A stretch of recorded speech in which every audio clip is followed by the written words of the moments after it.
From the great halls of their house, there are assembled three who hope to one day be the world's greatest driving heroes.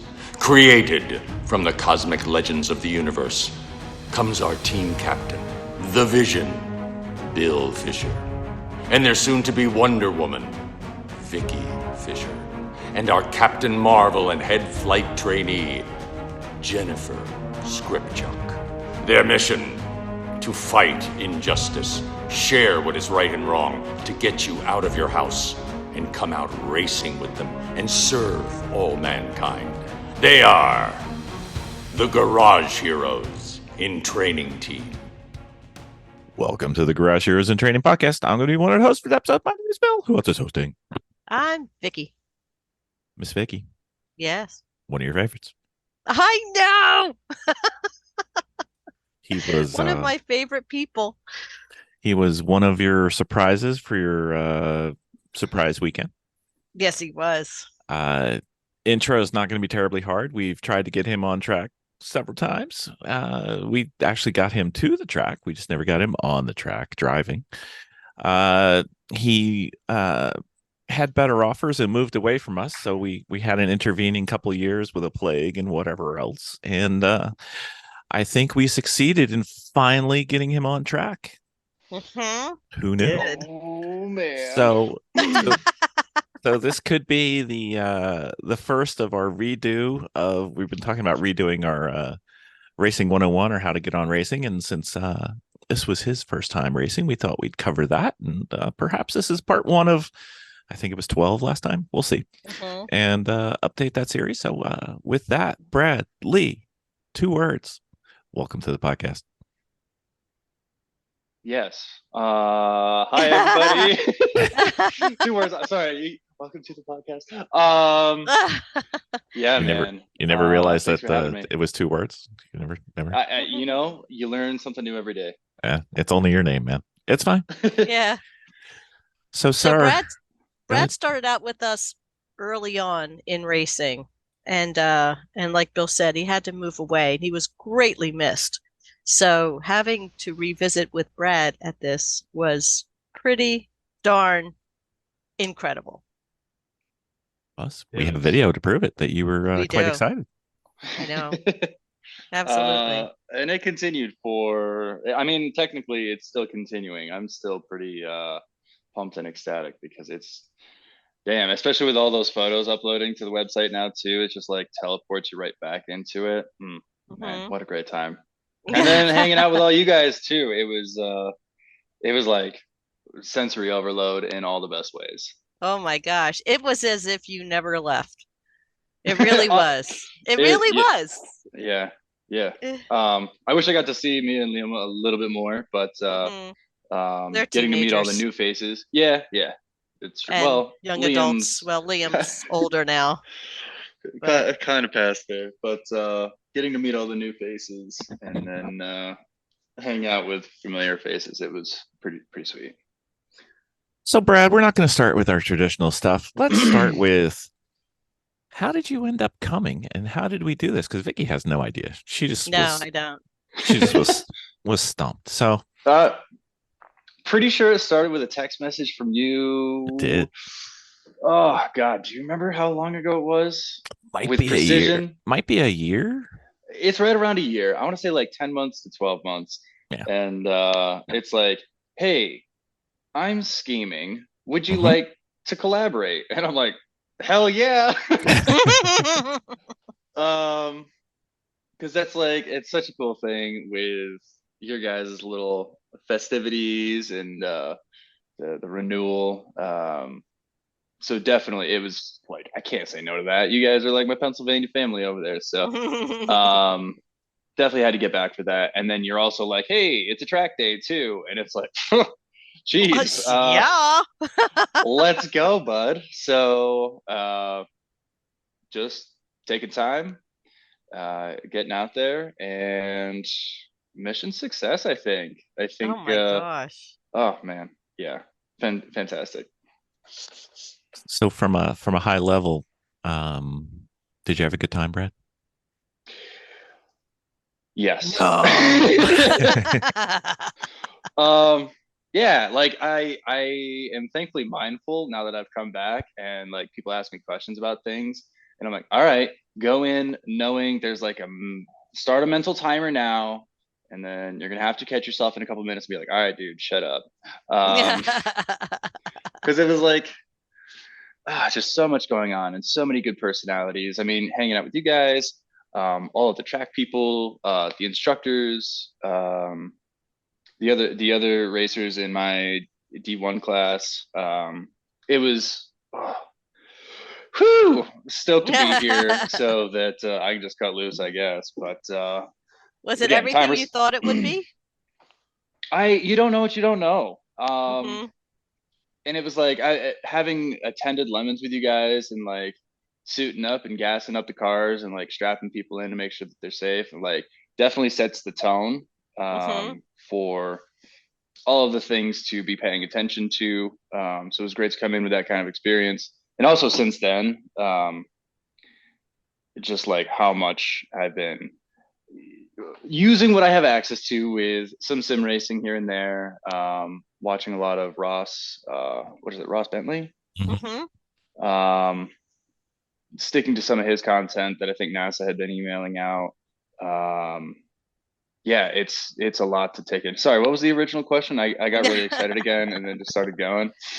Well, let's go to one thing that I think Miss Vicky's going to actually answer for you. Miss All Vicky, right. Yeah. what is Brad's nickname and why? Baby Bird. We have called him Baby Bird, and he's like actually like a baby Big Bird because he's like really, really tall. But because he is so excitable and drinks in life. I have to say, he's just enjoys life and is adventurous. And when we introduced him to racing, he was just 100% all in, and we loved it. His excitement made us excited. So it just became like this little bit of a frenzy of playing and having a very good time and working on cars and doing what we love. And since he was the newbie on the team and we were teaching him many things, he became Baby Bird. Indeed. Mm-hmm. So, Brad, how did we meet? It's the best story. It is the best story. So I'm working at a cell phone store. I'm at the back of the shop. I see a shiny red car out in the parking lot. I'm like, oh, I appreciate cars. That's a cool looking car. I don't know exactly what it is. Like, vision can be tough sometimes, but it caught my attention. And then 5 minutes later, I hear off to my right, racing podcast, and my ears just prick up, and I look over, And you and I'm like, dislocated your neck like a giraffe. Your head went from like vertical Shwing! above your body to like 8 is that how feet to you and the I made eye side. contact? You just saw my neck snap around, and you're Yeah, I like, just oh saw your God, what's head go. going on? How did that happen? Yeah, so I think at the time I had been helping someone, and then I was just like, hold on, let me get some contact information. But yeah, you guys invited me out to the hangar, and it was like a couple weeks later. I ended up just reaching out. You guys were getting out of Ford versus Ferrari, and you're like, Mhm. hey, here's the address for the hangar. Here's about where you're gonna need to be. We'll meet you there in like 15. I'm like, okay, cool. So just like hanging out at this hangar. I have no idea who you guys are, and I'm like, why did I do this? This is this Did is you feel random, but nervous okay. going over? Like, Well, it was like this super. I've never been to like a private, like a local small airport like that before. So I don't even know if I told you this, Vicky, but like I showed up, um, and you it's did just tell me silent, this. quiet, and there's just no signs of life anywhere, and I have no idea what's behind these giant sliding doors, and I'm like, I'm gonna lose my organs here, like. You did tell me that. It was a little sus. Yeah, it was like this is strange. Let's hope this all goes according to plan. And then just hanging out, waiting by my car, and then I just hear vroom vroom coming down the road, and then it Mhm. was you in your Miata, Bill Mhm. in the black E36, and then Liam in his GR. Probably his, yeah. And then like you all come just barreling around the corner, and I'm like, oh God, this is fantastic already. It was like movie scene for sure, like just the way you guys came around. So I was already excited at that point, and I'm like, okay, nope, we're good, we're good, in the right place. everything's cool.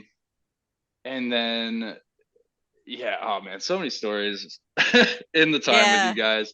But just like, oh yeah, here's like, take this Vicky's Miata out and just like drive around the airport. I'm like, I don't. I've driven stick like twice, and that was for like 5 minutes in each of those instances. I don't know how to drive stick, and you're like, hey Liam, show Brad how to drive stick, and I'm like, who the hell are these people? This is insane. But I'm like, sweet, I would love to drive that Miata. Please, Liam, nice to meet you. Please show me how to drive stick. And then he was super nice. He was like, he's a chip off the block with you guys. And we got out there, and he taught me the fundamentals, and I'm sure I stalled it a couple times, but damn, here we are now. You did. You just kind of like gelled like right away. And he left, and I'm like, history. I really like him. He's a good guy. Yeah, but I mean, it sure, I appreciate that, but it takes two here. So you guys were also just like really, really awesome and really inviting and super generous to just like throw some dummy in your car. Like, yeah, go have fun. I'm like, oh, don't break it is my biggest concern. But yeah, I think that's how we met, Bill. Mm-hmm. Yeah. Oh. And shortly thereafter, I think we lured you into a car, perhaps. Mm-hmm. Tell me more. It was silver. Oh yeah. It had 2 doors. Oh, it was beautiful, beautiful. I just remember taking videos of that exhaust on that. Sounds way more aggressive now. But yeah, that was the introduction to E46s. Yeah. And damn, that was like, I don't know, maybe a year in the running of me knowing you guys. Mm-hmm. Yeah. At that point. Indeed. Maybe more, probably more. Mm-hmm. Mistakes were made. Lessons were learned. These things happen. Yes. Yeah. We sold you a car, and you were going to leave with it, and then we had it checked out, and we bought the car back from you and said, no, you're not leaving in it. So, no, you can't leave in that car. You would never make it. You'd make it to Ohio, and that was about it. Yeah, honestly, I would have been lucky. What was it? The starts with a V. Vanos. The Vanos. Something. The Vanos was cracked. The head was cracked also. That wasn't the worst part. There was some, car needed a lot of love. Anyone who's not familiar with how some things work behind the scenes here, so we had this car. There was Bill, you had just gotten like a Vanos rebuild kit or something like that. Yeah. And you're like, have at it. You can do this. And I'm like, yeah, sure. What? I've changed oil and brakes. Like, how hard could this be? It's just a couple bolts, right? And then it turns into removing a valve cover. I've never looked at the inside of engine components prior to this moment. And upon removing the valve cover, I'm like, I'm over my head. I'm way in over my head. I appreciate Bill's trust, and maybe he's seeing, like, has more faith than I have in myself here. But I wasn't ready. See, this is why Bill had opened up the episode 2 of Bill Vila. Because Bill could watch these shows on the weekend and go, you can do this. And we're just like, it takes days. Oh man, that took me way longer than it probably should have. Yeah. Especially now working around a bunch of guys that do that in like 4 hours. It's that took me a couple weeks, I think. Who's this Bill Vila you keep talking about? I don't know. Some guy. He must be on the internet. Really, really awesome show. Great footage. That's good. So let's go back to the beginning, baby bird. How did you get into driving cars, racing? How did you get the itch? Oh, I got the itch. Oddly, You walked in with an itch. Yeah, you can't blame us on this one. We're No. innocent. Well, it all started when I was 3 years old and I got my first Matchbox car. That's fine. That's usually how it does. starts. And then all of the car calendars I ended up just taping to my wall as a child. I was like I've been obsessed with cars for forever. And I like it's so cool to be further down the rabbit hole now because there's so much I was just so oblivious to, like, oh, this car goes this fast and has this much horsepower and it's super cool and it looks really awesome. But what really was kind of the spark, it's so odd how generationally,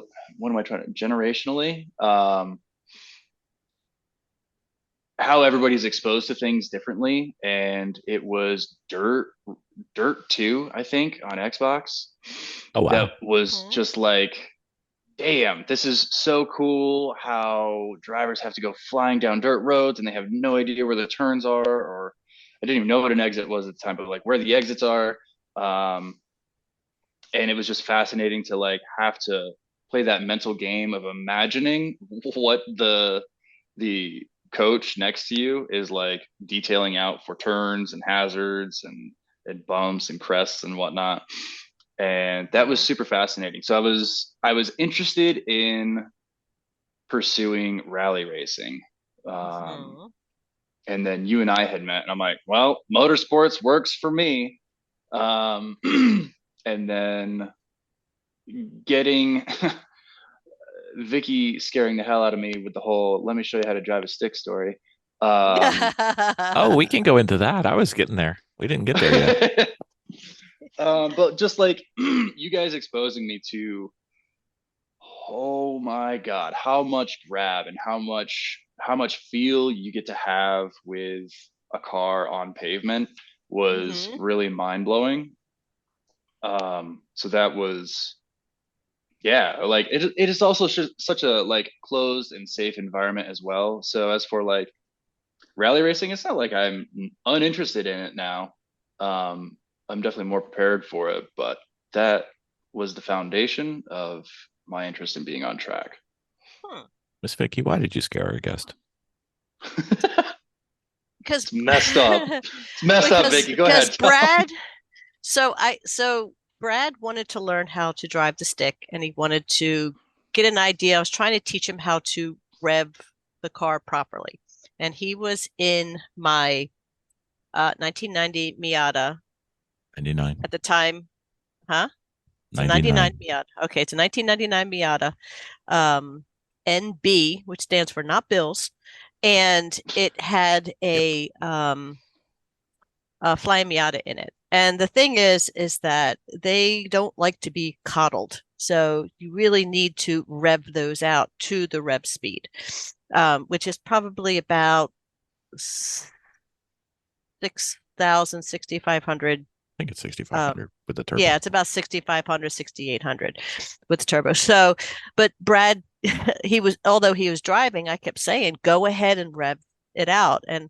But he really wasn't doing it because he was trying to be ginger. And granted, he was driving this thing like a freaking go-kart because his knees were up on either side of the steering wheel. Yeah, that's true. Fit into it. So we were driving on the back roads. We had the top down and I was kind of teaching him and I'm like, okay. So we brought it back to the airport and I had him, I said, here, let me show you, what I mean, what I was explaining. So I took him onto basically the track part. Yeah. Real quick. I think my big issue at the time was like, I had super herky jerky shifting. Yeah. It was like a big timing issue. What do you mean? What's that? What do you mean had? Hey. He was learning. He was learning how to shift. So he was learning how to shift. Mistakes were made this weekend, okay? Yes, lessons were learned. That's our new team motto. Your whole thing was timing and like, hey, watch my feet. Let me show you how timing should work with this. And then I'll pass the mic back to you. Right. So I did do that. So we went back to the airport and I just kind of showed him. But, I had already at that point felt quite comfortable in knowing the limits of the car. So going down basically the airport had a straightaway, you ask for permission to go ahead and do this, and we did. But as I was going, apparently I'd scared the crap out of poor Brad when we were going around the corners, because I kind of revved everything out. I went full speed, and I knew that, taking the turn was going to be a piece of cake. So I did, and I went around the track. Or the size of my dinner gosh. plates. When we came to a stop, poor Brad, his eyes, like I said, was like he got out of the car. His eyes were like the size of saucer plates, and he's jumping up and down like, whoa, like a sensory overload that he had. He goes, that was crazy. That was crazy. I thought, why did you, what the? And I'm like, but that's just how you drive. That's what the car's capable. I was showing him what the car was capable of, and that was the point. And what I was trying to show him that he could do in the car. But I don't think he was prepared for that. And I did not mean to scare the crap out of him. Yeah, no. I hopped in the passenger seat, like, sure, okay, I'll watch your feet as to how you're letting out of the clutch, how you're going into the gas. And then 85 miles an hour into a 90-degree turn, and it's like 100 yards away. Yeah, I wasn't ready to watch your feet while experiencing that. Swear to God. Oh God, I had no idea what Miatas were capable of at all. I mean, really, all cars. I didn't really know what they were capable of, but like Miatas, man, you can't roll them, I guess. But damn, I swear to God, you were going to. Yeah, it's like. My issue has always been trusting the tires, but I knew that the tires had good tires on them at the time, so that we could actually do it. And the airport had the airport in that part actually had new pavement. Yeah. Nice. So Brad gets out, and he's and don't take this wrong, Miss Vicki. You were still relatively new. He gets out and he's like, I can't believe a car could do that. I'm like, she's not that good yet. I'm really not that good yet. There's more that we could do. And then did we go on those back roads that day, or was that a different day? It was a different day. Yeah. Then we took the red Miata out. Yeah. So we had a little bit of fun on the public road. It's one of the fun roads in the area. And if you're nearby, let us know. We'll tell you where to go. And then we got Brad out there. We went to Watkins Glen. Brad doesn't know how to sign up for a HPDE all the way. He just signs up part of the way. Wait a minute. It was also the time where we had issues in the hangar where the right hand didn't know what the left hand was doing. That's true. That's where our tape system came in, because we had Liam at the time. Liam was working in the hangar. I was working in the hangar. Yes, it does happen.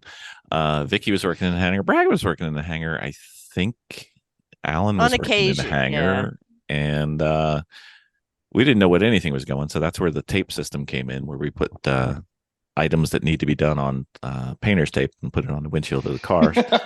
And that way, it's horizontal means it needs to be done. It's vertical means it was done. And then you put your initials on it. So when we do things wrong, we can go talk to everybody and make sure we all know what's going on. And, that was necessary, because I think we were driving each other crazy at the time. We were, because we kept making mistakes. We did. And then Brad leaving the airport to come catch up with us at that one particular HPDE, I think he lost all his lug nuts. Lug nuts, yeah. We didn't torque them. Yeah. Yeah, that was not good. There was that. Well, three of the wheels had torqued lug nuts. Isn't that enough? It's 75. Yeah. He was so upset. He was he was upset. I wouldn't say he was so upset, but he's just like, I think I really missed it. Like, nope, you're coming. You're coming till he gets up there. Yeah. We're getting you to the HPDE, and that was a disaster HPDE. I think we were prepping like 6 or 7 cars for that HPDE, and we did a disaster. I think that was at the time when Vicki and I were doing way too much and over. Way too much. We were stressed a little bit. I mean, it was only. Take me back to that though, because it was. Oh wait, Liam was on track too. So it was Liam, Vicki, Bill, and Jen. Jennifer. Was anyone else on track too, or no? Chris and Chrissy were there. Jeff Wakeman was there. Yeah. We had quite the show. But what I remember about that weekend the most is that we had rented a trailer. That's when we started renting trailers. and Brad was RVs, and Brad was in the back, and Jennifer had not met Brad yet. So he had stepped out. That was funny. It was really fun. And at that point, he had a growler that he would fill with water. And it looked like one of those little jugs that you would like make music out of with like an old hee-haw band. And he comes out with a t-shirt, his hair's all of a mess, and he said something. He's like, "Oh my God, why did this?" And then he turns around, looks at Jennifer, and goes, "And why do I sound so dramatic?" Jennifer's like, "I like him already." Yep. Because he sounded so exasperated. And he's like, It's first why thing in the do morning. I I don't sound know. so dramatic? What if it was like all first time at a track? Wonder if it was all the noise at the track. It's like, what is going on out there? Why was yeah. And then technically your first time on track was with our good friend Chris Abbott, and he took you out in Vicky's NB, which stands for Not Bill's. Exactly. And Chris is a really good driver, so he got to show you the track, and it was totally just everything was nice, normal, casual drive around there at a very high rate of speed, right? Except for the roof started popping up, and we kind of had to come through the pit. Yeah, I do remember as that. I held it down. Yeah, that was at Watkins Glen. It was. Yeah, that's not a first time track. I also got to see Chris and that NB chase down. I want to say it was like a GT2, a Porsche GT2 or something like that, and just like being all over his tail, and then eventually just like seeing such a high caliber piece of machinery like that, be like, nope, you gotta go. It was like, my God, this dude is such a crazy driver. This is badass. It's the car, right? It's all the car. No, it's not the car. No, it's not the car. No. Nope.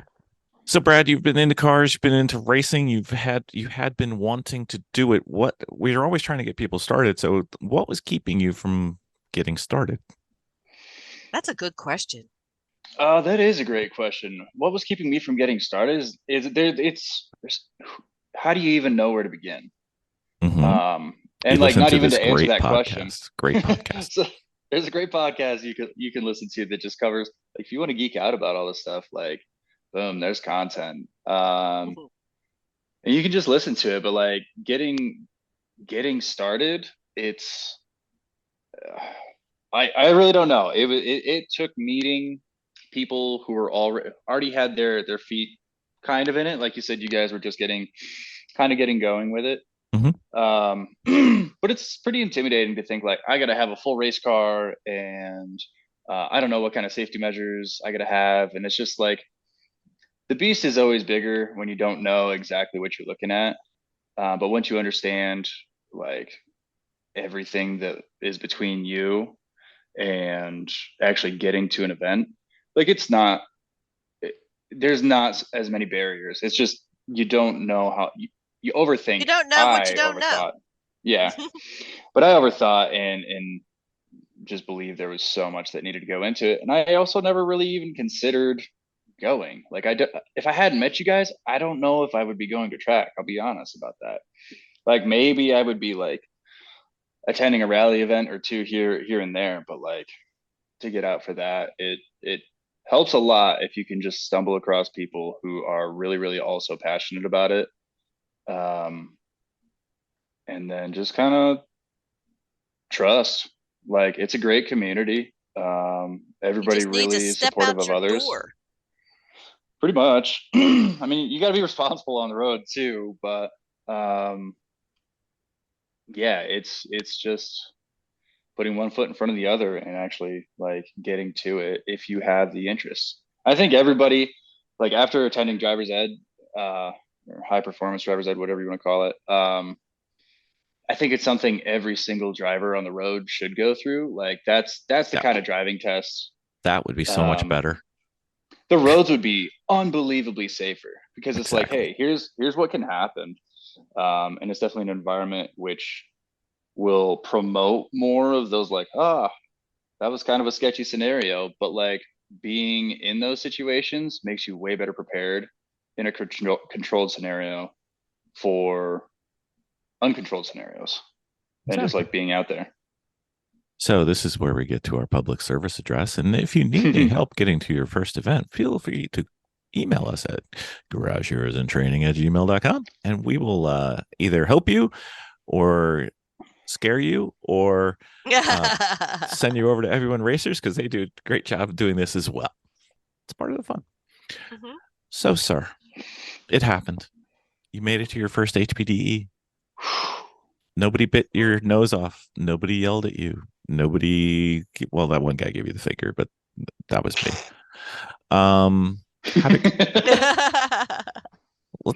Let's go with you came in from Colorado.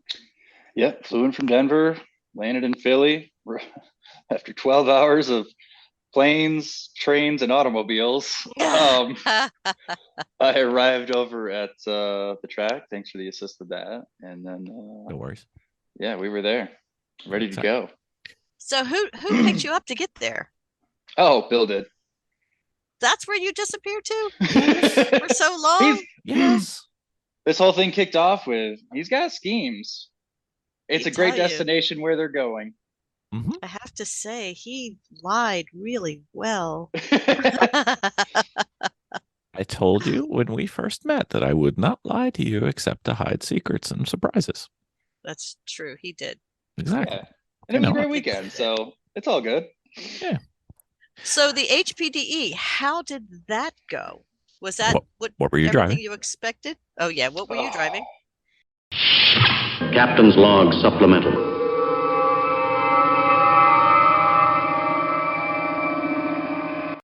So Bill, guess what?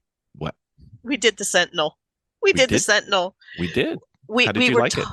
You know what? We were talking about the Sentinel.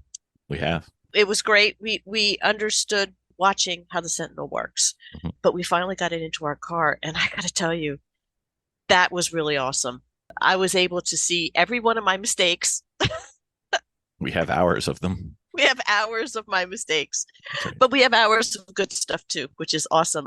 It actually showed us the speed. Did it show us where we were on track? We were streaming it We were streaming it live. boring billions of people across the world.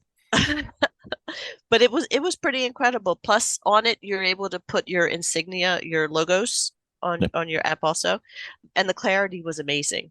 It was really easy to put in, easier than I thought it was. I know, you kept making a big deal out of it. I'm like, it's really not that hard. Until we focused on it, it wasn't too bad. And then we got some help. It was pretty easy. Yeah, it was. It was pretty good. You know what? I like the stream because some of the tracks we go to don't have great cell phone coverage, but it's got a USB stick backup. So I just uploaded the high quality video without the cellular interruption. So if you watched us earlier and said, wow, they got from there to there really quickly, you can watch the real video and see that no, we didn't. It's just a cell phone went out. But yeah. So the learning curve for me, obviously, I'm slightly techno Amish. Slightly. When it comes to the wiring and stuff like that, but we get it in. And I love it. We were able to sit there right at the track and watch what we were doing in the car. And that was amazing. Which was good because if you have a problem with your radio, you can tell, if something is going on that you need to know about. Like a couple times we've had cars come in and we didn't know they were broken. And I know it's hard to imagine one of our cars being broken, but whatever. But you can watch the video, and even with the cell phone coverage we had at that particular event, it was like a 30-second delay. So it wasn't bad. And you can compare multiple drivers because you have each of the stints are broken up. So we got to work on not only our driving, but if we wanted to, we could work on our pit stops and see exactly what we do. And there's some things that we need to talk about as a team. And it was pretty good. Like I said, it takes me, once we got the wiring hooked up for the power, I probably could go from an empty shell to a full up setup running Sentinel. I could probably do that in like 20 minutes. So you could literally install it in a car before a race. It's kind of fun. Yeah. And we got to see the driver and the front windshield. And if we want to, we can have three. We can see backwards. Or one of the guys we were going to work with at the upcoming event, he said, could you put a camera on the driver's eyes so we could see what they're looking at? I said, why, yes, I can. Haven't done it yet, but I'll figure it out. I've got time. Well, I love it. All right, very well. That sounds like I can buy another one then. Woo!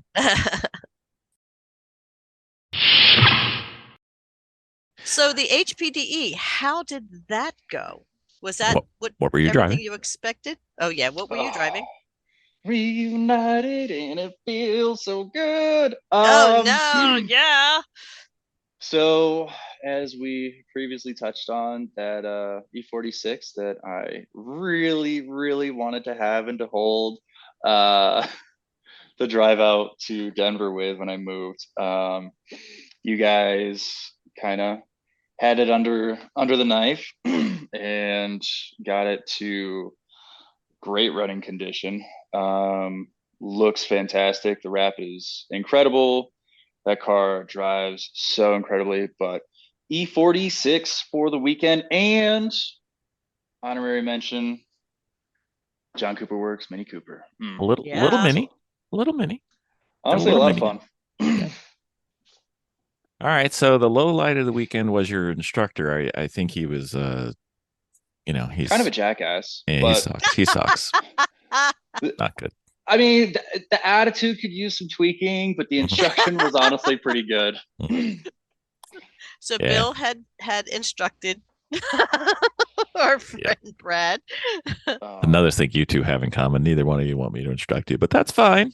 Oh, stop. Don't even. No. I won't even give that a moment to sit in the air. Vicki will, though. Don't worry. That's honestly another thing. So it was super cool to come back for the Val renewal for the event, but it was also really awesome because it was just some prep over here in Denver to get over to this event and to actually get back on track. So that was like a big goal of mine.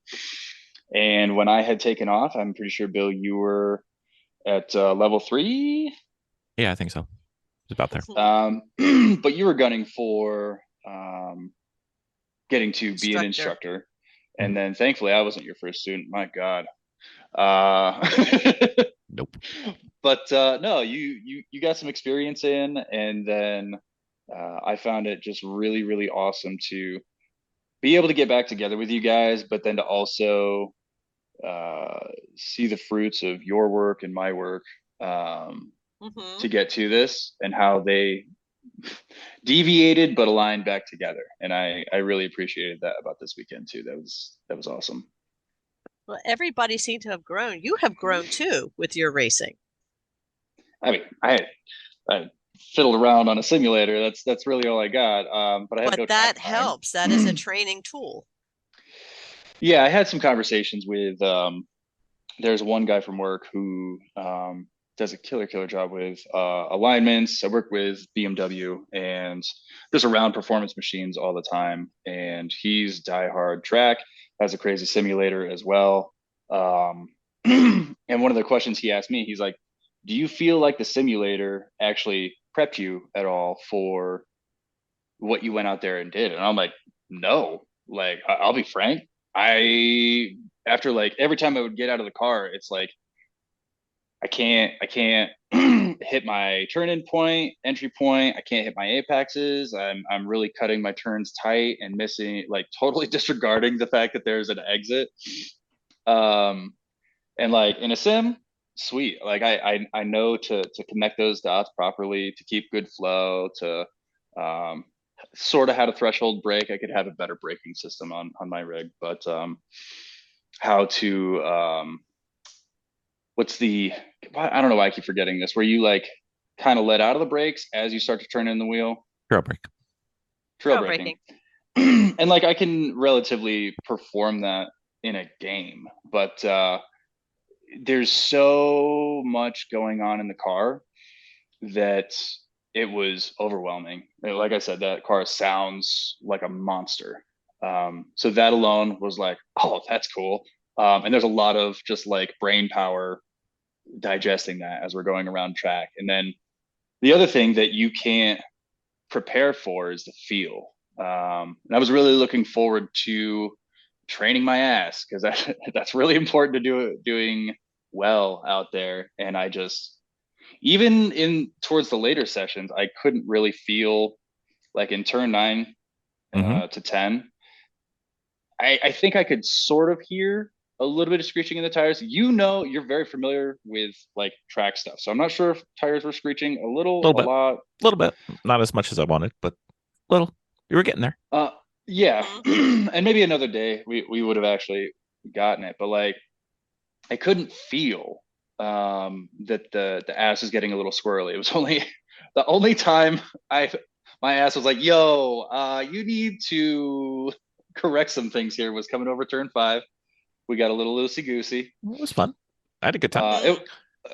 My hands were just I don't know what to do. Yeah. What did I say when you did it? I don't know. Good job. Exactly. Yeah, I didn't put it in the wall or the grass, so no damage to the car, which is goal number 1. That wasn't which the my instructors concern. were great about. You, Leaving you, the car you showed up with. you did everything you should have, and I believe I could check the video. I don't think I had video running, but I could check it, and I believe what I told you was, "Nice job. You're finally getting to where we want to be." Oh yeah, because we were pushing the limits. Yeah, I was giving it. It wasn't the best line. I think if I had a better line, it wouldn't have squirreled out on me like that. well, you have a good problem to have, but it's something you need to work on. You're actually pretty quick once we got through the first couple sessions, Yeah. and I think you were quicker than you were prepared to be, and that was kind of getting inside your head a little bit.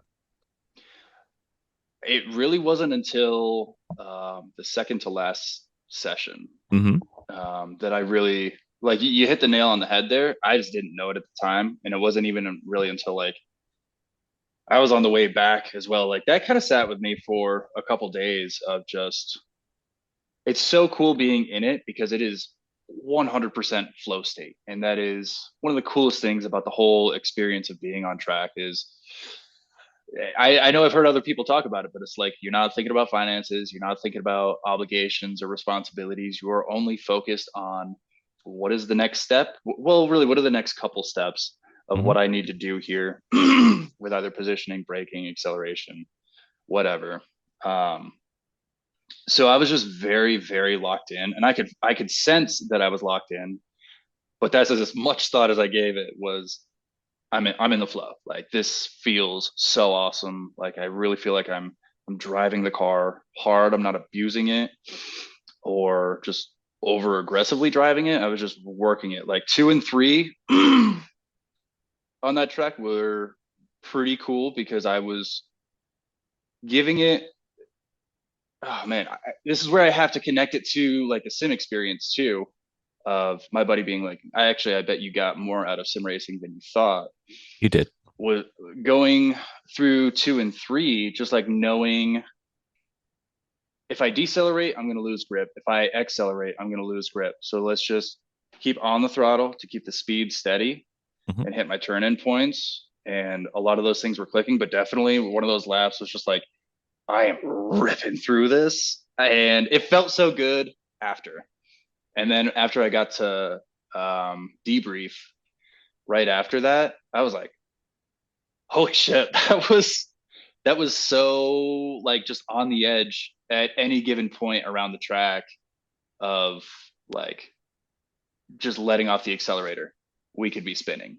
Yeah, it was a lot to take in for sure, but it was cool. It was really, really cool to get there though. And I could not have done that without your help. And that's, I give credit where it's due, and you killed it as an instructor because it took time with the car, with myself, and with you to trust all of those parts. And trust is the big thing you got to have, I think. So just to complete that though. So what if you spun? Well, there's consequences. Like, sure, you can there. hit the grass. Yeah, maybe. I don't know. Somebody had hit the wall because they maybe corrected or overcorrected. And I like, as great as you guys are to invite me out there and to put me in a car too, that's the last thing I want to do is put that car on a wall, especially like the long relationship I have with it too. Like I don't want to do that. So I see your point of sometimes you're just going to have to, in order to grow, you're going to have to get to that point of just over pushing it. And So- then you know. So part of my role as your instructor was to make sure you never got to the point where we're not getting out of this thing. So you were fine. You were at your limit now. You weren't at the limit. We had plenty of room. Gotcha. So there was no time where you scared me in the car, which is exactly what I want. So our trip was out at NJMP at Lightning with Brad. Yeah. And that track is relatively forgiving. There's a couple spots where it's not, but for the most part, it's not like going into Watkins Glen or the Roval at CMP. Charlotte. Right, the Roval at Charlotte. It's not CMP. Stop that. Right. CMP is just I get them mixed up. But where the consequences are very great. So, I hope that Bill had taught you that when, what happens in the case of a situation where you are losing control, where you have to look to where you want your car to go, not where you think your car is going to end up and where to avoid. So if you see a wall, don't look at the wall because you will hit the wall if you're out of control. But if you look more to like an out to the field, and especially at your level, it's best not to correct or overcorrect. Know that you messed up and accept the consequences of rolling out into the field. Because if you try to overcorrect, that's how you get into bad spots. That's how you get into an accident. Yeah. At this point in your learning. So the consequences of you really pushing at it are pretty much maybe rolling out into the field in a circle, and then just a big dust cloud. A little bit of grass. That's fine. Yeah, a little bit of grass, but that's why those tracks are pretty safe. So you did really good. I have to say, you did really good. From what I saw, you were hustling.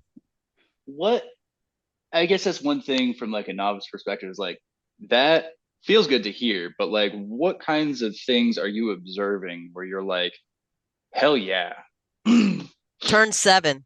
Yeah, that was an turn 7 was the big it was moment. a 90-degree turn when you were hustling, and I did hear you lock them up a little bit going down there too, I think once, but you were really chirpy. Hustling, and I have to say that you were really cruising, especially between 5 and 7, which is the off camber kind of weird uphill overturn where you got to wait till the car settles. And by that means is that when you go over and before you do really any major adjustments on the car, you feel the car settle, which means it almost feels like it goes thunk like that, which means all the weight goes back down onto all 4 tires. And that's where you can just gun it unless you've already kind of worked your way through it. At least at my level, that's what I've come to understand. But from that point, from 5, 6, 7 is where I'd seen you. You were trucking. Holy cow! Especially for HPDE 1. Right, and there's sim racing is really great, but it never accounts for G-force in the racing. That was definitely or pucker extra, and the pucker of consequence. Yeah, that's a good way. But even at 7, the worst that you're going to do is run out into the field. So, look at your areas where you can try and make mistakes and push, but the consequences is really nothing at the end of it. I mean, if you're going to push, check your traffic. The whole thing is be careful how you correct. And if you feel like you've just lost the car, lost control of the car, let it roll out into the field. Just let it go. The big impacts are at turn 1, really. Mm-hmm. I mean, because you're going so fast, you can get into some trouble there. But even then, you weren't doing. You were braking too early and braking too soft at turn 1, so you weren't going too fast. That was there was a lot of trust issues I had with turn 1. I know. Which, it didn't click. The nice thing about turn 1 is that it's an uphill. Yeah. Yeah. So, for the braking, yes. Yeah. And I definitely when it comes to uphill. So when it comes to uphill, your car compresses down and you actually get grip on all 4 tires. Yeah. More force, more braking power. Mm-hmm. And it's also from like the paddock area, at least watching people cruise around turn 1, I almost feel like we were probably braking too hard like I think trail braking would have been super, super helpful in hindsight of just like Mhm. braking less to Yeah. rotate the car and then shoot through. But again, I still just didn't trust where that exit was. And again, not the worst thing in the world, because if I overshoot it, like the wall is there, but it would just be a straight overshoot. So it wouldn't be. Well, the wall's on the inside. You're only going to get there if you try to catch something that you're not going to catch, Mm-hmm. because the wall's only on the inside. So if you go out too far and then you try and catch it, then you can turn yourself into the wall. Yeah, As long as- it did happen that weekend too, didn't it? A little bit, yeah. There was a couple. Yeah. Sometimes you got to know you're not getting There's it. always like a whip, because the energy that is going in one direction has to adjust. So you have to, as I've learned, is you have to wait for the pause. And then before don't you- forget, Mhm. if you don't do the recover, so it's correct, Mhm. a little pause and then the recover. If you either don't wait for the pause or don't do the correction, that's when you get into a wall. Yeah. Gotcha. And but that comes with experience. So the next thing that we'd like to do with you at some point is work with you on a skid pad, and whether that is one way or the other, or when you happen to come visit. But once you get into a skid pad, that's when you start feeling the car in your butt. Gotcha. Where you can actually Mhm. just feel that distribution Mhm. force. Because you're forcing the car now to slide, and that's what you want to do, is you want to feel your car sliding. Actually, this is a perfect time of the year for you to start experiencing snow tires and snow. That's right. So serious, you take your car out in the snow and go work on donuts and see how well you do on donuts. Or just rally slides. Mhm. Yeah. Mm-hmm. Yeah, And you the will all start. wheel is going to be a lot of You will fun. understand at that point what that pause is. Hmm. It's very cool. So your car will behave more like a front wheel drive car, but that's okay. Power slides. Power slides. Well, but it won't be so bad that we have to put lunch trays underneath your rear tires, but it's going to be a little bit more like a front wheel drive than what you're used to. Actually, behave just like the Mini. Mm-hmm. So, That's an interesting car. Your friends make fun of Minis. What are you going to say? What are you going to say to defend the sanctity of the Mini? You know what? I got to walk it back a little bit, Mhm. because I did get together with them and I was like, oh man, I know you guys said minis were like, not the ride to have. And they're like, yeah, most of them suck, but if you get a John Cooper works, and I'm like, okay, I guess we're on the same page. Yeah, we just had a John Cooper. Yeah, with exceptionally good tires too. That Yeah. helps. So, Yeah. what cars did you take out, Brad? Because Just there the was a Mini and plethora of them. Just the Mini and the E46. Okay. And definitely, like, on that second day, I did have a little bit of a hankering to go to the Mini as well. Mhm. Damn, literally, it was 2 days ago that my obliques, like my sides, stopped being sore from just like holding my body upright and super, super rigid. Mhm. Mhm. That's all from the Mini, because the Yeah. E46 has a race seat, so you were fine there. I was glued in with that, but had to work a little bit more with the Mini. Neck was only sore for 2 days or so. There's that. But definitely the second day, just like as I was trusting the track more, and like my perception of where things are on it, I admit I had a hankering to be like, I wonder how things would go with the Mini this time around. But Mhm. I just love that E46 too much. It's too badass of a car to not want to. It is. wanna If you drive the get whole time. comfortable with that, then stick with that. But it's Fine. a good car. Even the Mini Cooper though, when you were really pushing me, Bill, about like, yo, work the brakes, like just work the brakes harder, work the brakes harder. Mhm. I do, as I think back, I remember I was getting kind of back into that flow state of just like being laser focused on the sensation of the car, and I remember it feeling like a little wiggly. But you're saying I still had more braking power, which is just Yeah. like, but I'm already squirrely in the back. How much more braking power can this thing put down? So I didn't trust the car. That's fine. It takes time. I would have loved to have seen Adam, like what his experience was that last day.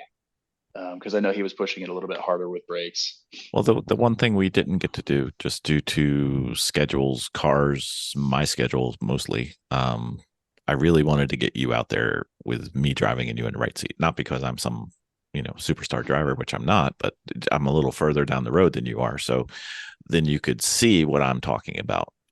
Demonstrate. I absolutely agree. A bit. I wish. I don't know why I didn't go out with you for that instructor There's session. time. We're not letting you go. I ain't going anywhere. We got some more plans. Anywhere. We got some more plans. We have friends all over the United States. We'll get to the plans later in this podcast. We've got plans. I'm not sure Miss Vicky's aware of the plan, but that's okay. He's scheming again. Yes, I am. He's a good schemer. Yes, I am. So, Miss Vicky, it's time for you. If you look at that doc, there's a question that has your name on it. Thoughts on your first time at an event? What was the good? Oh, for me? Yeah. Oh, wow. Because this was legit your first time in a car at an event. You've been to races, you've been to everything. You were basically a chewing crew last time. Yeah. I mean, the first thing that comes to mind is the community. Like there was the little bubble with the RVs we had, and like talking to Gary, talking to Chris, about just like different things related to the cars, related to the track, related to just like random backstories. It's tough. It's like the community and the ambiance. Like one of my favorite sensations is just like first thing in the morning, everybody's getting their cars turned on, spec'd, making sure their tire pressures are accurate, and just making sure everything is in place, go kick ass for the day. Like there's just something so cool to that. It's tough. There's so many things, but like overall the energy, it's the people that make the energy there. That just allows, like, I'm excitable, sure, but like I'm not the only excitable person there. So it's like, at race events and HPDEs, this HPD was very special, but at race events and HPDEs, you're right. Everybody is sharing the same kind of energy.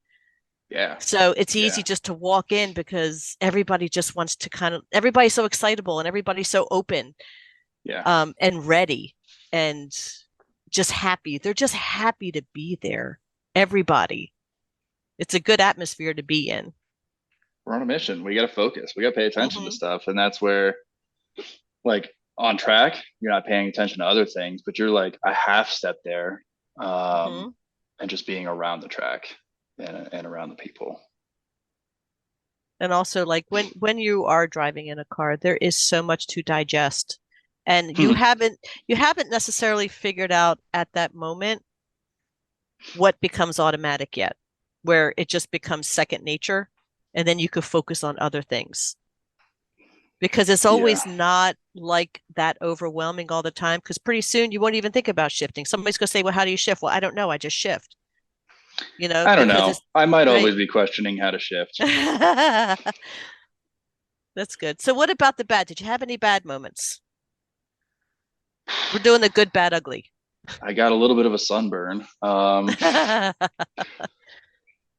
moments? Not. Or things didn't go your way, or something you anticipated maybe didn't go quite how you thought. I mean, the only thing that didn't really go according to plan was the car went into limp mode a couple times. Disrupted a couple sessions. Yeah. Nice. Good. Was it just replacing the thermostat? I don't know if the thermostat's involved. I think it's a programming issue, but we figured it out. Nice. The one thing we have is that the thermostat doesn't control the fan. That's so right. you have to manually flip the fan on. I think that was always that way, though. I think that's how it was built. That's how it was built. It's just, Anyway, operator error on my part. Yeah. Good. That's for bad. Did you have any ugly moments? Or just on the track, off the track, or stories that you might have seen something ugly? I mean, the fireball was not ideal. That Oh was yeah. So kind of harrowing. that's a story we have to talk about. Yeah. I'm like behind what is like the main We were paddock we were in grid garage? going garage. Yeah, Yeah, whatever. the grid, Yeah. whatever, where everybody takes off right by pit road, and there's this giant building along the front straight, and I'm always just like paying attention to the cars. You know, they're roaring. It's like, okay, yep, squirrel, attention. But I saw a little plume of smoke, and I'm like, oh no, somebody's engine just went out on them. But then they drove behind the building, and then I look over on the other side. There's a little plume of fire underneath the passenger side skirt, and then just like, like Yep. I don't know, 10 foot tall flames. When they Mhm. stopped. Like in no time, zero time. It was just fireball. Mhm. Yeah. Yep, So that was Yep. pretty crazy. And I don't Yeah. understand, because I know they said it was oil on the track. There's oil is not that combustible, is it? No, what they're thinking happened was because I was discussing what could have caused this car to do that. It's just that they're thinking that over the wear and tear of the car, the things might have just gotten brittle, and the fire started mid car with the fuel lines, and then the gas tank blew up. Holy crap. So he ended up getting a little bit singed, but apparently that the flames had started mid track on the straightaway. So we saw him. Yeah. so then by the time that he ended up getting there, the tank had blown up, and he had just did exactly what he was supposed to do. He hit all the fire stuff inside the car, and then he jumped out. He ended up getting a little bit of singe, a little bit of burn, but nothing was too major. But what I did hear Yeah. is that they were thinking about rebuilding that car because the flames went out very fast. The Mhm. car is not salvageable because the stickers around the car never melted. So yes, there was flame. Yes, there was a little bit of damage, and yes, they're gonna. But they might put that. That was actually a car that won 2 years in a row in No NASA. way. Yes. Okay. So after the build, so what they're thinking about doing is maybe putting it back on track with the flame damage. That would be On the whew, livery. talk about a On battle keeping the statement livery there. the way it is and just rebuilding it under. It's just it almost has like this Mad Max feel. Yeah, for absolutely. The Don't recommend instructors this at touched on home that. though. Yeah. Yeah, don't blow up your gas tank in your car to Yeah, extinguish the yeah, flames that's what quickly. ended up happening. Just have a badass car. Um, yeah, the thing that was like, oh wow, about that, the instructors were giving us a heads up that like, hey, when you're at this level, you got to have like fire extinguishing systems. If you're going to perform at that level, you got to be able to get out of the car within a 10-second timer.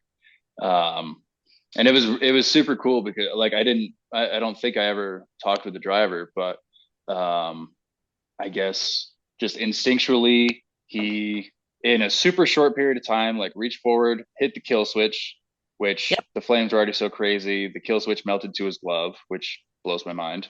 There was no time. Put the car in gear so that it wouldn't roll backwards down the track, and still got out of the car in 6.7 seconds. And that is just holy crap, what a mind blow.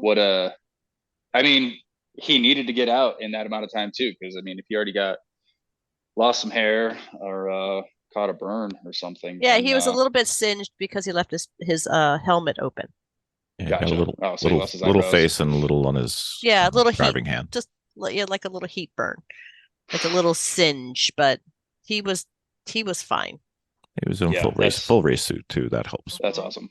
Which is also so crazy too, because like back to what we were talking about earlier with like the kinds of crazy things that can happen on like in real life. Obviously, you're not going, ideally not going to be in that situation, but like talk about being mentally prepared for anything that comes up at a moment's notice. And if something like that happens outside, like on the road, like you can just react, respond, and make the right decisions. Indeed. So, question for you, Mr. Lee. Sure. Did you notice a difference in your driving Saturday versus Sunday? Massively. Yeah, so much so. And I would say the biggest differences are when and how much brake to use and where the track is. Hmm. Ooh.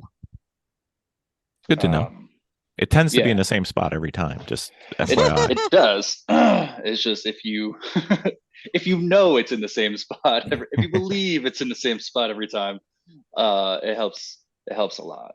And I was kind of planning on that anyways. I was geeking out with Jess, I think, just about how learning works in our brain and how it's like a three-step process. Like we take in the information, we sleep on it, and then like we really kind of digest it the next day after we wake up. So I was anticipating that I would have a better understanding of the track the next day, which definitely was true because I was way less sheepish with turn one.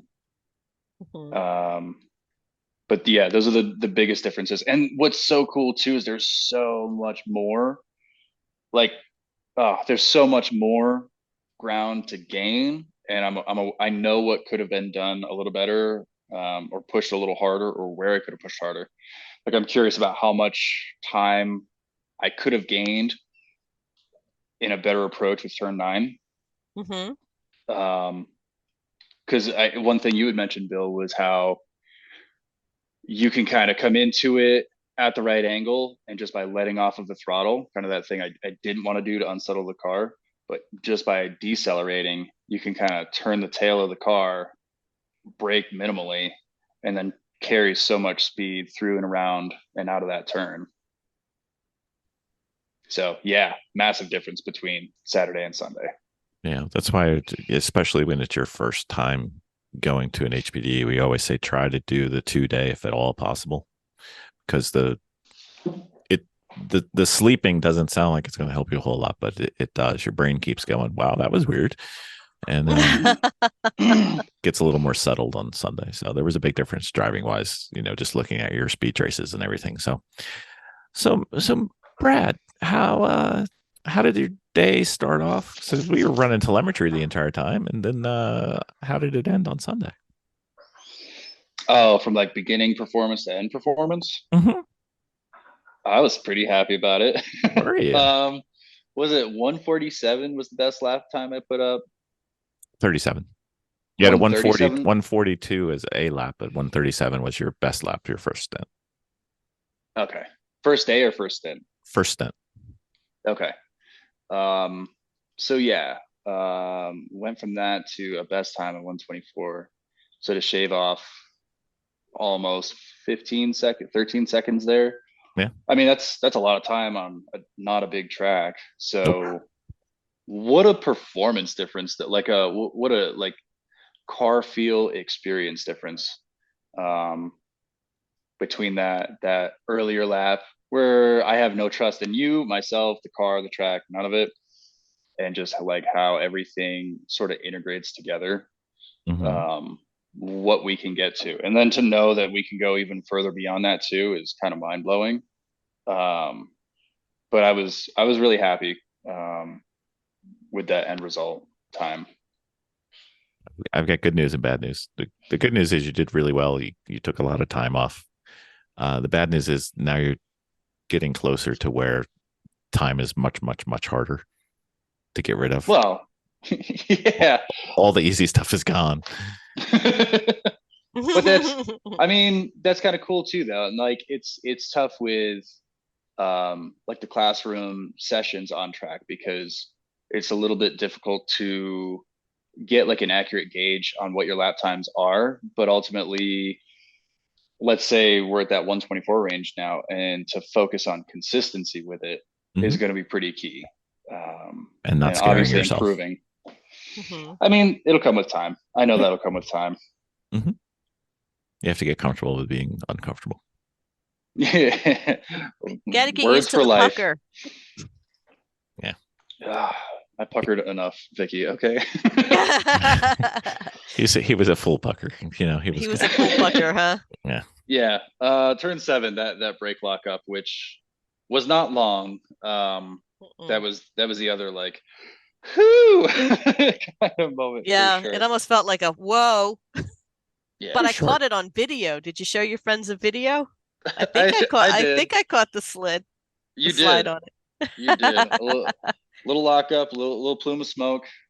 Didn't really feel a flat spot on the tires. Nope, I don't they're know fine. if I just No, can't no, it was pick up fine. on that, but They're fine. It wouldn't be the first person to flat spot one of our tires. Don't worry, Ken. No. Again, I It's don't want been to done. flat Newbies spot are your kind of tires. expected to flat spot.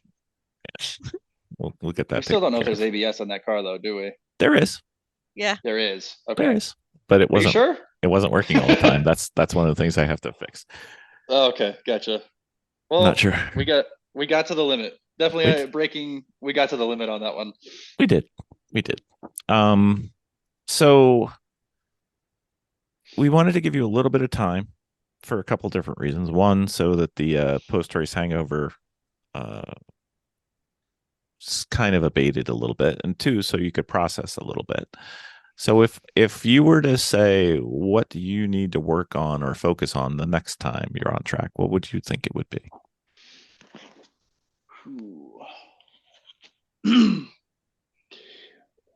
It's so funny how much I've been thinking about braking because the amount of ball busting I had to endure with you next to me regarding braking. But I was constructive feedback. Hey, and you know what? You called him a The girl. times No, I did not. he did not. What I called him was much worse. Yes. But man, quick segue. I appreciated that because damn, it's been a long time since I was hanging out with you guys, and since you and I have been busting each other's chops, and that was a nice little hop back too of picking up where we left off. If But Bill doesn't mess with you, it means he doesn't like you. Usually. Oh no, he messed with me. I guess you like me, Bill. But yeah, like a lot of conversations I had, I think with Gary and with Adam, we're paying a lot of attention to braking and just like kind of philosophically. It's so interesting so ironic that it seems to get faster, get better at slowing down. It's very backwards, but optimize like your average speed. So I would love to focus on braking. Do you know what you were doing and what you needed to do instead? So you and I talked a little bit about giving it like whatever there was for grip available to the tires under braking. I would do like 100 would be like locking up. I would be braking like 60% and then being like, okay, now let's give it 85% braking. And basically it was like a halfway point between when I initiated brakes and when I was letting off throttle that I would jump to that 85%. So I understand that I can condense, basically that's more speed that I can pull for just a smidge longer. And then that's less time I can spend decelerating before I can get back on the throttle. So that would be my biggest focus probably. And then vision. There's so many things. Vision would be really, really important as well. Definitely was getting better with that, but vision can probably always be better. We did a vision drill. How did you like that? Honestly, I think I was a bad participant. Yeah, you were, but that's okay. What? How about this? If I'm gonna be honest, what did you learn from it? How about that? I mean, what I learned is the further ahead you see, I think there's like part of your subconscious actually has access to all of that information and it's doing the hard work. Therefore, you can just process all the stuff so much better and more efficiently. But it's just like gather all the information you can, which is you try to live your life that way and make the best decisions possible from there. And that, like the vision, you just see everything going on ahead of you.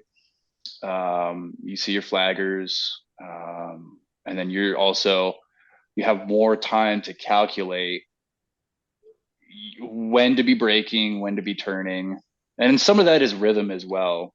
where if you're not using vision, but you can kind of cheat off of rhythm alone, but the vision will just really snap it to being better and better and better.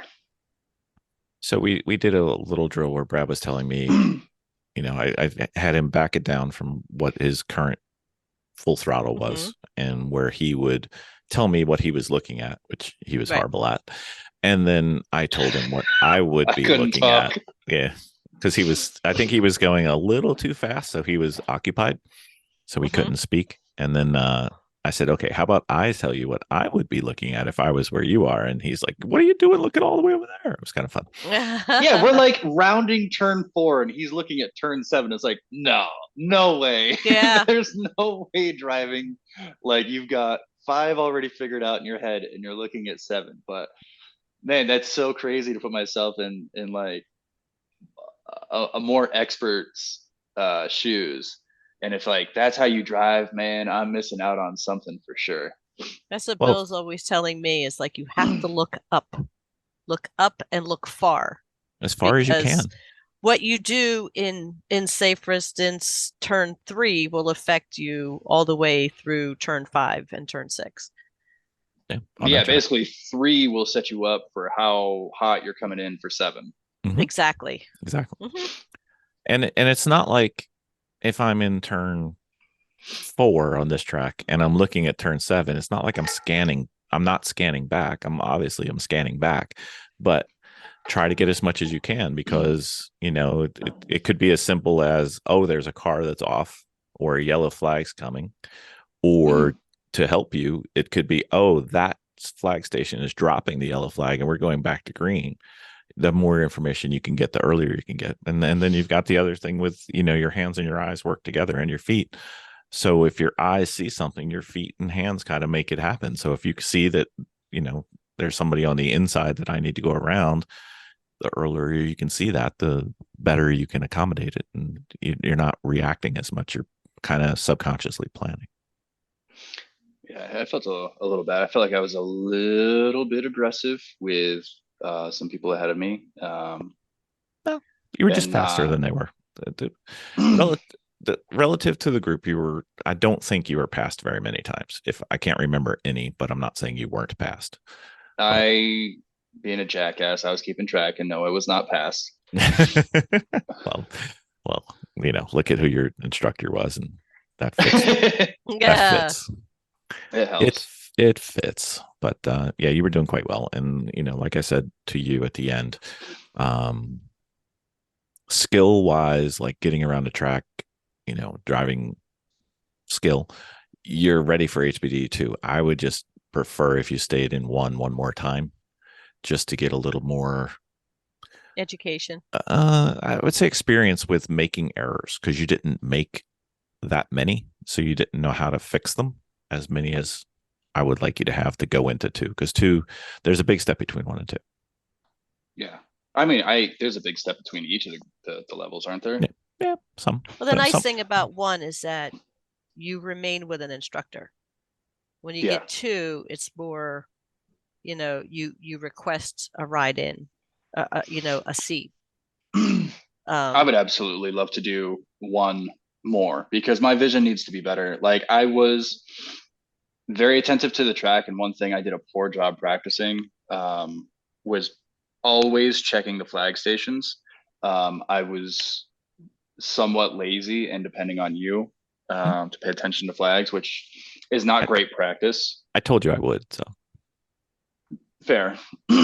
But still, like, just for repetition, like this whole process of like growing and developing is all about repetition and getting good repetitions in. And those, I mean, that's how everybody stays safe on the track too, is me paying attention to that, to everybody around the track. That would be, honestly, if I can add that onto the what would I be doing better, like it kind of goes inside along with vision. Yeah, but definitely paying attention to the flaggers. Yep. I did want to ask you, so like a lot of the credit of the amount of time we took off of my original best to my newest best, I give you credit for a good chunk of that because I wouldn't have had the confidence to get there without you, because I don't know what the hell I'm doing. But it definitely, like, now that I'm past the hangover, one of the things I was wondering about is, so you as an instructor, if you had another instructor in the passenger seat next to you while you were driving, um, I know that's way less common just from what I could observe, but like what can that do for you? Like, are there benefits or is it just not worth it? Oh no, 100%. It's the thing that we fight over every time is trying to get somebody in the car, especially somebody in the car that either knows how you drive or you respect how they drive. And like Chris and I will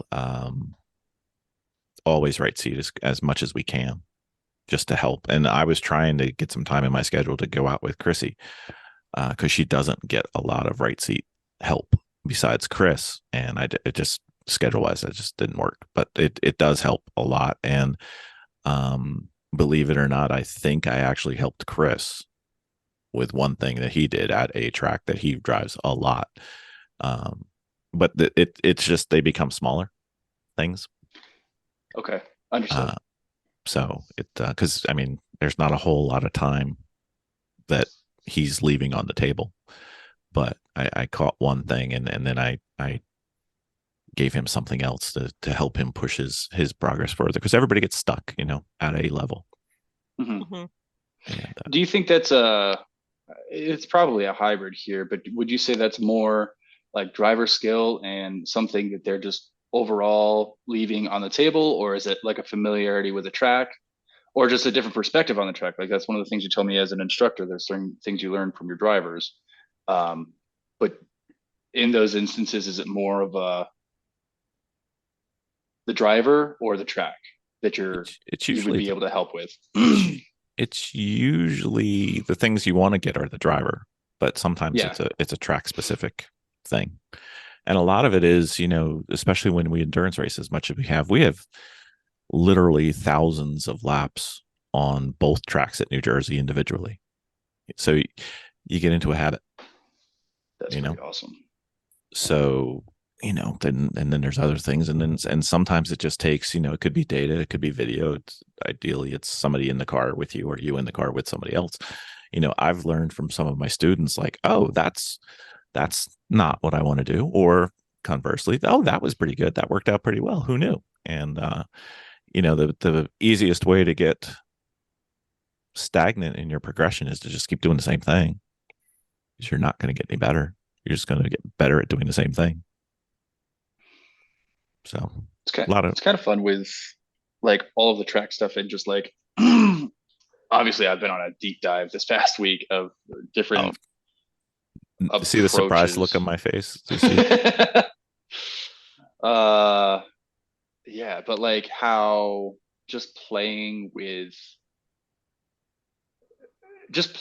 the car differently around turns. Like there was a great article from Ross Bentley that NASA sent out, talking about how he was just playing with when to release the brakes and how hard to brake and when to brake, and how he was actually just by playing around with how to turn the car and swing the car really, like he turned fun into time.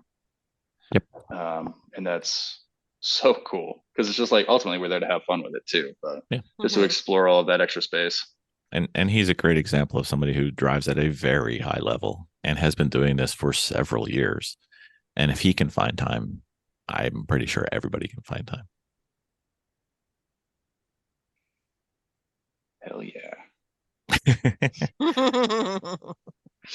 So Brad, you ended 2023. That was our last event of the season. Mm-hmm. Any thoughts on 2024? Pit race. Yeah, I gotta get some time in next year. What I feel like I definitely, it's been a couple years, so I've missed some time, but all I can do is just hop in the seat and get back after it. So my goal is to get my car to high plains this year, to get over to Pittsburgh with you guys for April or May or whenever it is. He's our fourth, Miss Vicki. He is our fourth. And this is for lemons, correct? Correct. Mhm. Okay. It's a good place to start. It's a great place. Yeah, so I definitely should get some track time in prior to that event, just to get back into the feel, get back in the saddle. I don't have a driver's ed out here until I think June, so it's going to be. I know I said before I refused to participate in lemons until I got a driver's ed, and I know we're talking about going to a second DE1 before going to 2. So I would love to get that session in. I just don't know if I can, but I would still be stoked to be there, help however possible. Well, you got to see how many trips you can make our way, or start talking to. I know a couple of people that run good series out your way, so maybe you can get some stuff done local, and you don't have to do the fly to see crazy people out on the East Coast. So, I mean, it's pit race though. I know. I'm with you. Trust me. I'm good. I'm good with that. We'll definitely just remember we're going to try to get you in for Friday practices because you've never been there. Yeah, that would be wise, just to get familiar with the track, because clearly I have trust issues with tracks. Yes, and it will be a different car. Is it? Are there blind turns at that track? What's that? That's really my. Are there blind turns there or no? Oh yeah, Oh, 2. Damn. Okay. So 2 Sweet. technically, maybe 3, but 2 for sure. They're fun in their own right, but I am just leery of them. They're not scary ones though. They're not like surprise turns. They're just kind of like, oh, I can't see. I can't. Oh, there it is. So you're fine. Gotcha. So we've got another plan, Miss Vicki. What's that? Brad, do you want to tell her? What's the plan? What? He's curious. We have the beginnings of a plan. Oh, Oh, I think I know where you're going with this. I'm pretty sure you do. I'll let you do the honors here, though. Yes, I'm happy to shelter if you need shelter for Miss Vicki, things. we need a West Coast kind of, we do. and it would be so much easier if there was a vehicle out there. Yeah. Mm-hmm. Yeah. Who lives on the West Coast that we know? We know a couple people. We got Brad. There you go. Hi, guys. Hi, I'm here. So we might be transferring one of the vehicles We might be shipping one out for some fun. for some home. So Brad would have one to play with for a little bit, and we would just leave it there. Oh dear. Well, that could be something. That could happen. Mm-hmm. Oh dear. What's oh dear? Oh dear in a good way or oh dear in a bad way? I mean, could there be anything wrong with that? No. There's more that gets involved with that. There's trailering and stuff like that. So We'll work all that out. It'll be fine. Yeah. It'll be We'll fine. definitely. Famous last words. How hard can before that happens, we'll definitely make sure this whole what car do you plan drive and now? execution. What is your car now that you drive? All-wheel drive E46.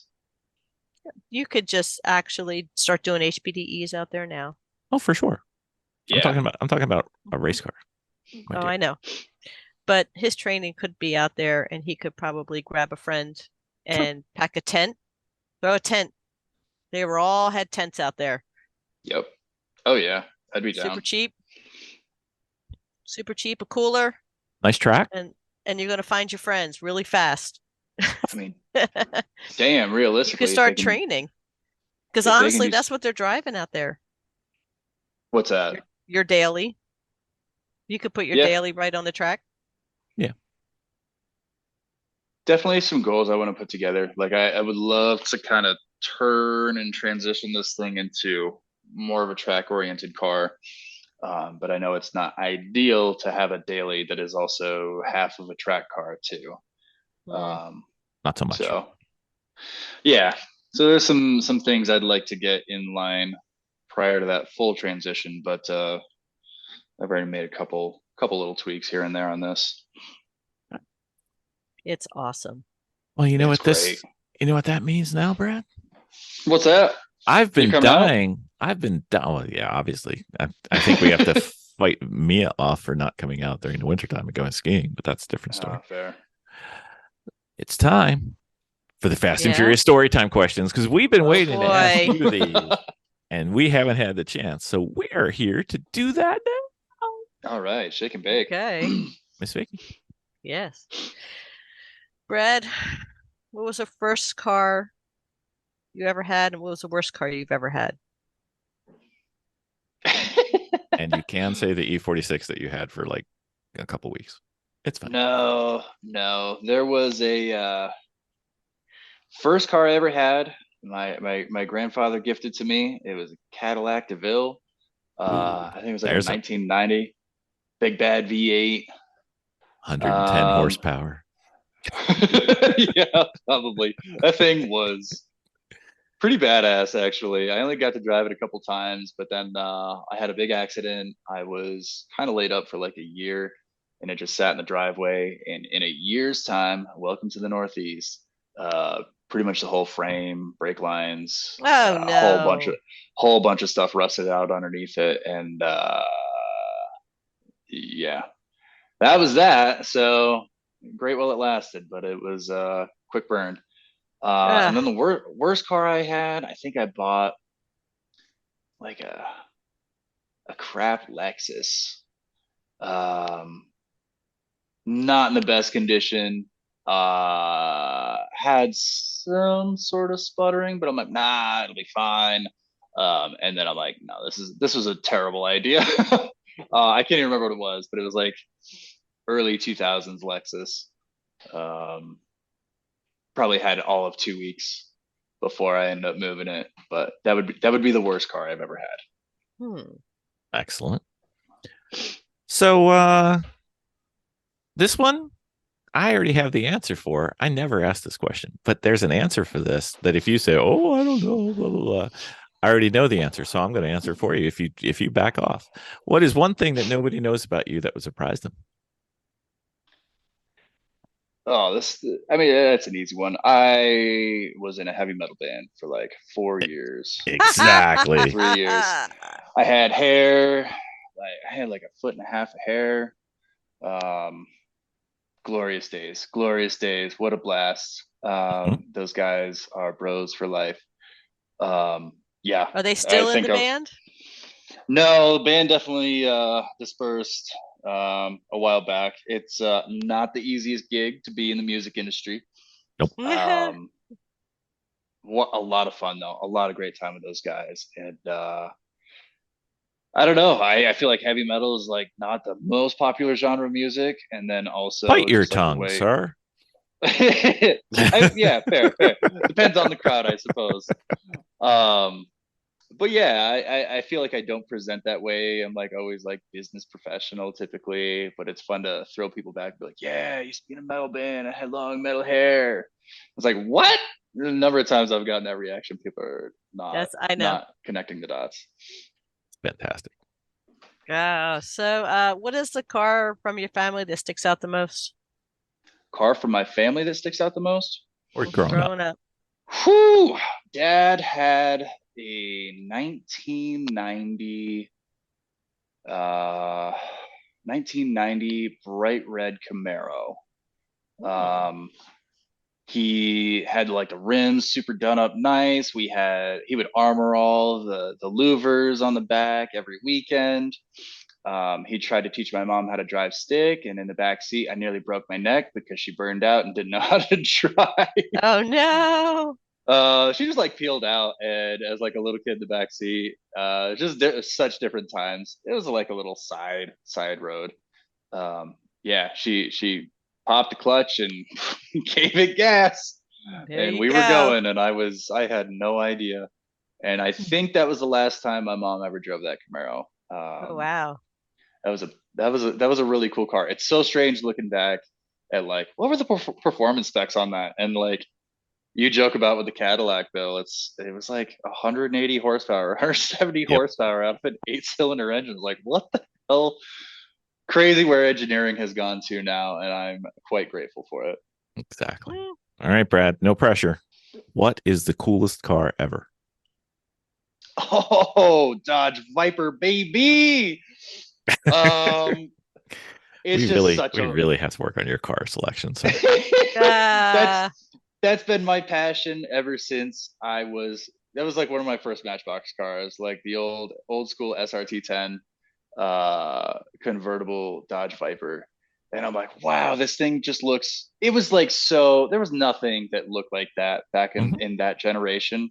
Mhm. And the way like the doors cut into like the widened back body, the 3-spoke rims, it was like, oh, so cool. And then also that, like, I still remember that specific car was on track for HPDE in Watkins Glen, and Yep. to hear that V10 roaring around that last turn and just tearing it up down the straight, it's like I can't even describe it. It's just like such a low, thunderous roar out of that engine. Definitely not the car that I would want. I would want the generation after that, but ACR, such a cool car. ACR. Uh, you know, there was a conversation that came up this week about whether the car is the limiting factor or the driver is the limiting factor. In that I case, it would could be never. both. That's a lot of car, man. I would never say no if given the opportunity to drive it. Hmm. I would be sheepish as hell, but no, which it just a second generation Viper, I think, would be the sweet spot. Didn't I get you in a good car for Watkins Glen when we were Yes, out you there? did. It Okay. was a Viper. Okay. All right. I just- And damn, that was a tight fit too. But yeah, those cars were crazy. I remember like the wide bodies on those, the Mustangs. Those were race cars. Holy crap! all right. Well, I have Yeah, one. Dodge Vipers. Yeah, what's up? What is the worst car ever made? Ooh, I feel like I gotta say, was it Yugos that blew up all the time? Pintos. Pintos. I mean, that seems just based on my experience, as we discussed from this past weekend. Fireballs are pretty bad, and you shouldn't have to have a race car Not driver's having response them. time to get out of a flaming car. I honestly, I don't even know what a Yugo, or sorry, a Pinto looks like. Vicky I just does. know. Yeah, Did you used to have one, Vicky? I did. So my first car was a Pinto. Hmm. Oh man. Well, I'm glad you survived. Yeah. It's great knowing you. Yeah. But yeah, off the cuff, that's the first car that comes to mind. Cars that explode tend to get a little attention. Tend to All get a right. little attention. All right. Let's see. What is your favorite SNL cast member or skit? Oh, Oh dear, I am going to make you sad. I never watched SNL. Okay. You're going to That's be in fine. disbelief on that. That's fine. That's fine. I've got backup questions. Don't worry. I'll get to you. Hit mhm. me. So, what car did you pass your driver's license in? 2001 Chevy Impala. Ooh. I had one of those too. They're It some was monsters. a fantastic car. Man, what a jackass. Just the stupid stuff you do as a teenage boy in a car. I had some close calls with that. Ultimately, that story ended on a commute to school. Uh, Thermostat went through the roof and had no idea what was going on. And that was the day I learned what a head gasket was. Oh, wow. It's not what you want to learn on purpose. Not like that, and No. not far from home either. No. All right. Miss Jen was not able to attend, but her favorite question is, what is your favorite car movie or car from a movie of all time? Oh, there's a lot to pick from. A little bit. Oh, that's so hard. We're hard hitting podcast, Brad. This isn't the softballs. No pushovers here. The first movie that comes to mind is take it for what you will. If you've ever had the pleasure of watching Baby Driver, Mm-hmm.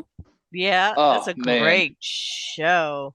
oh my god. So the soundtrack is phenomenal in that. I just love how this guy, like, clearly there's a background in music. I'm so passionate about music. And then for this guy to um like connect both of his passions, and that is like the driving force for him. It's just such a fun movie, and he's such a cool character in that. Um, favorite car, geez, in a movie. Oh dear, that's pretty tough. I mean, it's got to be a lot of people's responses, but Eleanor is Mm-hmm. prestigious as hell. So how can I say no to that being? Oh, but then like the Dodge Charger from the Fast and the Furious, man, We that's s- that. we saw a movie together that had some pretty good cars in it. Yeah, we did. Oh man, I wonder what it was you guys were watching the day that I met you then, because you and I went to go watch Ford versus Ferrari, Mm-hmm. and that was also a phenomenal movie and hysterical. Um, Nothing and that like was it. actually, touching on that, like that was really cool to learn, like the history behind the Ford GT, Mm-hmm. and how like you don't get that in storytelling with cars really. So it's really cool that Hollywood brought that to light of like, here's where we started, here was the driving force, here's what the engineering process looks like, and damn, what a personality out of Christian Bale with that too. It was Christian Bale, right? Yep, and Matt Mhm. Damon. Yep. He did such a good job in it. That's one of Yeah. my favorite movies. You got a Nice. last one, Miss Vicky? I do have a last one. And it is, what's your most memorable car breakdown? um it's probably that head gasket, to be honest. I was about an hour away from home. Ugh. Ah, Thermostat went through the roof, and then just pulled over at like a farm tack and feed store. Um, Pulled over, and I'm like, Dad, I don't know what to do. help, Um, help. and just I think I limped it to school. I limped it home. Just like, yeah, You limp yeah, that Mm. was tough. you 'Cause that limped was the at the first real biscuit. car. I didn't even know. I didn't understand at the time. I came to my senses eventually, but yeah, I got down with the limp biscuit. Yeah, that was a that was a tough day, All right, Brad. but that'd be the worst breakdown. Yeah. Vicky says, "Why do you have this question on this list?" You are one of the reasons why I have this question on this list. What is your favorite album of all time? Why would you do that to me? Because I'm a jerk. I'm your HPDE instructor. Oh man. Can't back out. There's so many to pull from. Come Of on, all time. choose your album. Don't do it like you break. um, so I'm gonna go in two. I'm gonna give you two. That's I fine. can't decide on one. I can do two. So there's this kind of out there movie called Amelie. It's like Mm-hmm. French, I believe. Mm-hmm. And the composition in that, like, there's a lot of orchestral stuff and a lot of piano pieces. Which, as for albums, I've gone through multiple times. That's just like a really, really, really fun go to. Damn, I could go forever on this. I know. That's why I wanted to torture you. There's a great album by Periphery, titled Hail Stan, and they just nail it with the composition. They really kind of integrate a couple of different genres into that album, and you can just like headbang like crazy on that. That's an awesome one. And then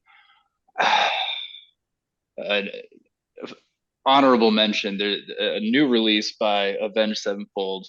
I feel like they had kind of worn on me a little bit. Their style was really consistent and didn't deviate a ton. And I was just like, yeah, okay, I've experienced this before. But this new album they just dropped this year, uh, they really just got super creative and went stylistically in a whole bunch of different directions. And I think they executed it super, super, super well. And I have also revisited that album numerous times this year. So there you go. That's my one favorite album. Well, that's okay. In my head, I had you nowhere able to keep it under 5. So you did good. 3 out of 5. That's it. I mean, I got more. There's definitely more. Oh, I'm pretty sure there might be 1 or 2 that you could rattle off pretty easy. Yeah. So, sir, it sounds like we're going to see you this spring. That's a deal. Absolutely. That's a deal. Yeah, We will excellent. cater for you the entire time. Oh, stop. Oh, God. Y'all are so nice. Your moms are both so sweet. Aren't they amazing? They have so I much love fun seeing them together. there. It's so cool to meet your mom, Vicki. I never had the pleasure of meeting her before. And of course, Bill, I love flirting with your mom. When I showed up for poker night one night, she is hilarious as well. She cracks me up. Yeah, I can't wait to see you all again and to see who is familiar that'll be there for that event and who are going to be new faces that I get to kind of vibe with and get to know, learn, feel out. Because you guys really draw a hell of a crowd. And Pit Race is a Aw. hell of a track. Mhm. Can't wait. I think you're going to have a good time.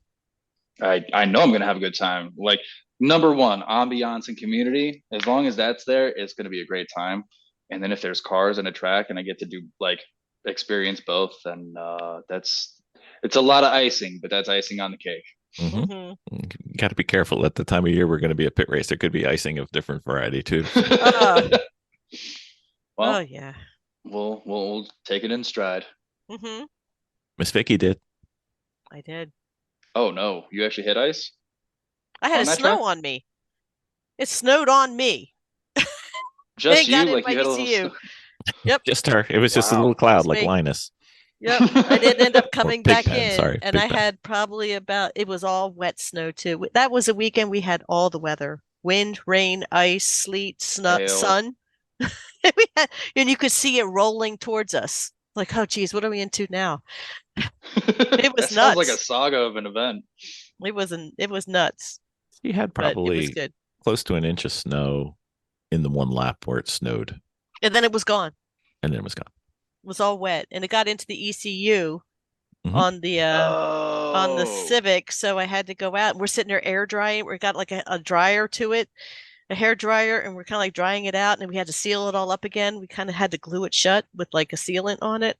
wow. Yeah, the car just went wonky at that point. It was nuts. Damn. We had Okay. like our driver at one point had a little mop, and he's sitting there mopping the windshield because you can't see out because everything heated up. It was weird. It Huh. iced sideways where it would cut into your face. It was awful. Damn. Everything. We had everything, but it would come in segments.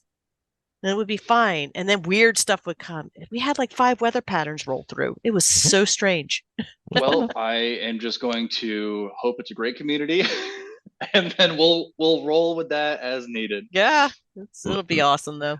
It's nothing It's like awesome. 200 treadwear race tires in snow. It's fantastic. I can only imagine. You Really might be able testing to your driving experience it. You never capability. know. Well, sir, thank you for putting up with us last weekend, and thank you for putting up with us on a podcast. And great talking to you, sir. And we will bother you again. No tolerance Absolutely. necessary. This was an honor. Thank you guys for the hospitality and the invitation here today.